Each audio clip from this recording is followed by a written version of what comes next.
सात्विक तयाचा हरिक वाटे देवा. तर असे कन्या पुत्र ज्यांच्या घरी जन्म घेतात त्याच्याकडे बघून साक्षात विठ्ठलाला, साक्षात भगवंतालाही आनंद होतो.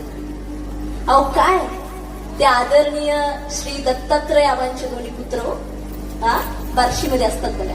अहो काय संस्कार केलेत त्यांनी त्यांच्या मुलांवर. संयमाने बोलणे, आबा आहेत ना, आहेत आहेत, संयमाने बोलणे, संयमाने वागणे. अहो काय प्रेम आहे हो त्यांचं त्यांच्या कष्टावर. थकणं, थांबणं, आराम, विश्रांती हे असले शब्द आहेत ना ते त्यांच्या डिक्शनरी मध्येच नाही तो. आता काय झालं माहिती का, आता त्यांनी मला त्यांची लेख मानलेले आणि मी त्यांच्या घरासमोरच राहते बार्शीत, त्याच्यामुळे मला हे सगळं माहिती आहे. परंतु मला हेही माहित आहे की या बडेवाडी या पवित्र गावामध्ये असे देखील पुत्र आहेत, असे देखील कन्या आहेत की ज्याच्याकडे बघून माझ्या विठ्ठलाला, माझ्या पांडुरंगालाही आनंद होतोच हो. पण संपूर्ण भारत देशाला अभिमान वाटावा असे पुत्र या बडेवाडी गावात. काय कळलं आपल्याला? पुत्र कशी असावे?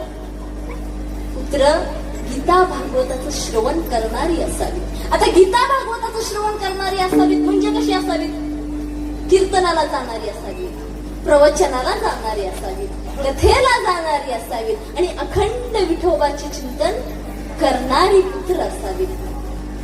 प्रत्येकाला वाटतो की आपली मुलं सत्कर्म करणारी असावी, आपली मुलं सत्याच्या मार्गावर चालणारी असावी, आपली मुलं प्रामाणिक असावी, आपली मुलं अभंग गाणारी असावी, आपली मुलं कीर्तन गाणारी असावी. तुमची लेख आहेच, पण प्रत्येकाला पण वाटतं आपली मुलं अभंग गाणारी असावीत, कीर्तन गाणारी असावीत. पण दुर्भाग्य असं आहे माय बाप, या कलियुगात पोर गाणारी नाही पेणारी निघाली.